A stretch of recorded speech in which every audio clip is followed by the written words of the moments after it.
बयान नहीं किए। जैसे कि जम्मू कश्मीर में इस वक्त डेली वेजेस के मामला जो है वो डोमिनेट रहा है असेंबली में, उसके बाद बाकियों का, लेकिन पर्टिकुलर बानीहाल या उसके नवाही इलाकों से जुड़ा हुआ क्या कुछ आपने सामने रखा? देखिए, जो डेली वेजेस का इशू है, डेली वेजेस में तो एक हाउस कमेटी जो है ऑनरेबल चीफ मिनिस्टर साहब ने पहले ही अनाउंस कर दी, जिसको एक टाइम फ्रेम दिया गया और उसमें उनको टाइम फ्रेम में अपनी रिपोर्ट देनी है।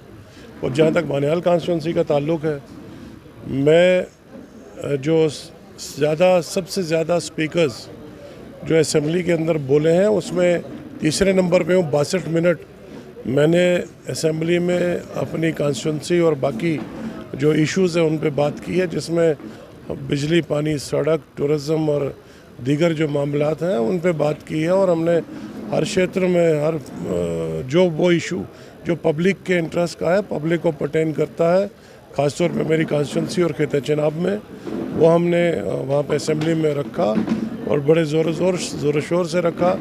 कॉलेजेस बनाने का, स्कूलों के अपग्रेड करने का, रामन ज़िला के अंदर यूनिवर्सिटी बनाने का, मेडिकल कॉलेज बनाने का, अस्पतालों को इक्विप करने का, एजुकेशन इंस्टीट्यूशंस जो हैं उनके स्टाफ की जो डेफिशिएंसी है उसको पूरा करने का, रोड नेटवर्क को बढ़ाने का, एम्प्लॉयमेंट पैकेज देने का, टूरिज़म सेक्टर में गूल बानीहाल इलाके को उस टूरिज़म मैप पे लाने के लिए हर फील्ड की बात रखी गई। और मैं शुक्रगुज़ार हूँ अपनी पार्टी का, अपनी लीडरशिप का, और ख़ासतौर पे पार्टी का, जिन्होंने मुझे असेंबली में इतना बोलने का टाइम दिया।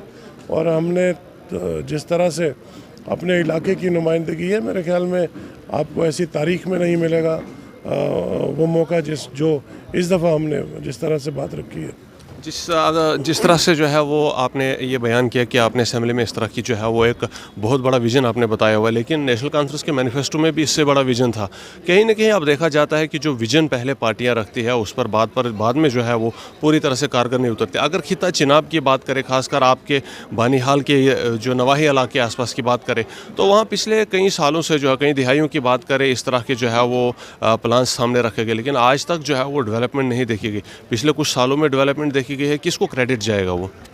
देखिए, आपके मल्टीपल सवाल हैं, इसमें मैंने जो आपकी बात का जवाब देना है पहले वाले सवाल का, वो ये है कि जब हमने हुकूमत संभाली, गवर्नर रूल था। 2014 के बाद हमारी सरकार नहीं थी, 4 साल पीडीपी बीजेपी की सरकार रही, उसके बाद बीजेपी का रूल रहा, गवर्नर राज रहा। और 5 अगस्त 2019 को इस रियासत को डिग्रेड करके यूनियन टेरेटरी में बदल दिया गया, पॉलिटिकली डिसम्पावरमेंट हो गया, सारा जो भागदौड़ थी एमएचए के अंडर थी। और इस 7-8 सालों में जो हालत जब हमने देखी, हुकूमत जब उमर अब्दुल्ला साहब की सरबराही में जब उन्होंने संभाली, तो देखा 125 लाख करोड़ का कर्जा है इस सबका रियासत के ऊपर, और हमारी ट्रेजरी खाली, हमारा ख़जाना खाली। पेंशनर्स के पास तनख्वाह देने को पैसा नहीं है, मुलाजमों को तनख्वाह देने का पैसा नहीं है। मैं तो उमर अब्दुल्ला साहब को, मैं उनके विजन को सलाम करता हूँ, उनकी फोरसाइटेडनेस को सलाम करता हूँ, उनके रिजॉल्व को सलाम करता हूँ कि उन्होंने इन हालात के बावजूद जो बजट पेश किया, और उस बजट के ज़रिए जो हमने प्रोमिसेस किए हुए थे 5 साल के। देखिए, एक बात आप भूल रहे हो कि अवाम ने हमको 5 महीने का मैंडेट नहीं दिया। अभी 5 महीने हो गए हमको हुकूमत के अंदर, अवाम ने हमको 5 साल का मैंडेट दिया। और ये पहला बजट जो है उन हालात में, जबकि हम सियासत भी नहीं है, यूनियन टेरिटरी है, उन हालात में पहला बजट पेश हुआ। और उस पहले बजट में 5 साल की वो नींव जो हमने डाली है, हमारे वज़ीर आला जो फाइनेंस के भी इंचार्ज हैं, उन्होंने जो विजन और जो दूरंदेशी दिखाई है वो तो काबिल तहसीन है। और उन्होंने नींव डाली है उन तमाम जो हमारे प्रोमिसेस हैं उनकी। वो चाहे देखें, सबसे पहले हमने जो समाज का सबसे पिछड़ा हुआ तबका है, जो गरीबी की सतह से भी नीचे है, हमने तो पहले उसको एड्रेस किया। वुमेन एक 50% में हमारी पॉपुलेशन है, उनको एड्रेस किया, फ्री ट्रांसपोर्ट दिया, राशन फ्री कर दिया, राशन कोटा बढ़ा दिया हमने, बिजली 200 यूनिट, एएवाई के तबके को 10 लाख पॉपुलेशन है।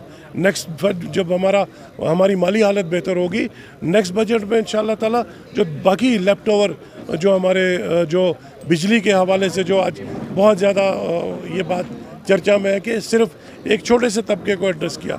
मैं ये समझता हूँ कि उमर साहब के उस गरीब परवरी की जो उनके अंदर सोच है गरीबों के लिए, उन्होंने सबसे पहले उस तबके को एड्रेस किया जो सबसे पिछड़ा हुआ है, जो सबसे नीडी है, जो सबसे ज़रूरतमंद है।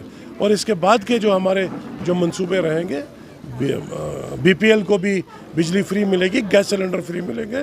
हमने मैरिज असिस्टेंट को 75,000 रुपये कर दिया। हमने वुमेन के लिए ट्रांसपोर्ट फ्री कर दी। हम और बाकी जो एम्प्लॉयमेंट के जो एवेन्यूज़ हैं वो ओपन हो रहे हैं। आपकी कॉन्स्टिट्यूंसी में शुरुआत कब जो है वो देखने को मिलेगी? मेडिकल कॉलेज बहुत पहले की मांग है उस रीजन को, और बहुत बड़ा रीजन है। यूनिवर्सिटी तो बहुत ज़रूरी है। अगर वो कल्चरली हम बात करें तो आइसोलेटेड है ये पहाड़ी इलाका आपका।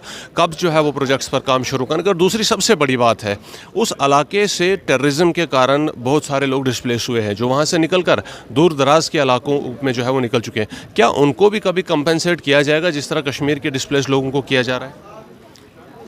देखिए, जहाँ तक आपके पहले सवाल का जवाब है वो ये कि डेवलपमेंट के कॉलेजेस के, मेडिकल कॉलेजेस के हवाले से हमने एक इनिशिएट कर दिया है प्रोसेस। इसमें वक्त लगेगा, एज एंड व्हेन हमारे हालात बेहतर होंगे। एक प्रोसीजर है, जो काम 70 साल में नहीं हुए उनमें थोड़ा ओवरनाइट नहीं होंगे, टाइम लगेगा।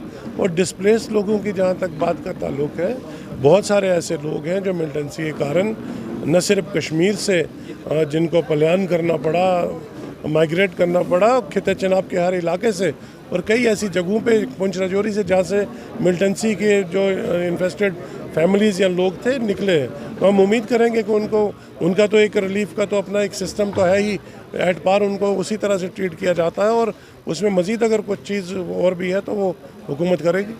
आपके रीजन का क्या पोटेंशियल है? 370 हटने के बाद कहा जा रहा है प्राइवेट सेक्टर जो है वो नेशनल लेवल पर यहाँ पर जो है बड़े बदलाव जो है वो दिखा सकता है। क्या पोटेंशियल है आपके रीजन का, आपके खिता बानीहाल का? अगर हम खिता चिनाब की जो है वो टोटल बात करें, क्या टूरिज़्म के अलावा भी कोई पोटेंशियल है? देखिए, आपके पास खिता चिनाब एक वाहिद एक रीजन है जिसमें पोटेंशियल ही पोटेंशियल है। हाइड्रो पावर पोटेंशियल सबसे बड़ा 20-22 हज़ार मेगावाट। उसके बाद हमारे पास सफ़ायर की माइंस हैं, हमारे पास जिप्सम की माइंस है, हमारा वास्ट फॉरेस्ट है। और टूरिज़्म का पोटेंशियल तो है लेकिन अभी अनएक्सप्लोर्ड है, और हम उसमें कोशिश कर रहे हैं कि इसको टूरिज़्म के नक्शे पे भी लाया जाए, ताकि ये रीजन जो है ये दुबई ऑफ इंडिया है। Dubai of Jammu and Kashmir बन सकता है, लेकिन ज़रूरत है कि उसको हम यूटिलाइज़ करें और उसकी जो पोटेंशियल है उसको टैप करें।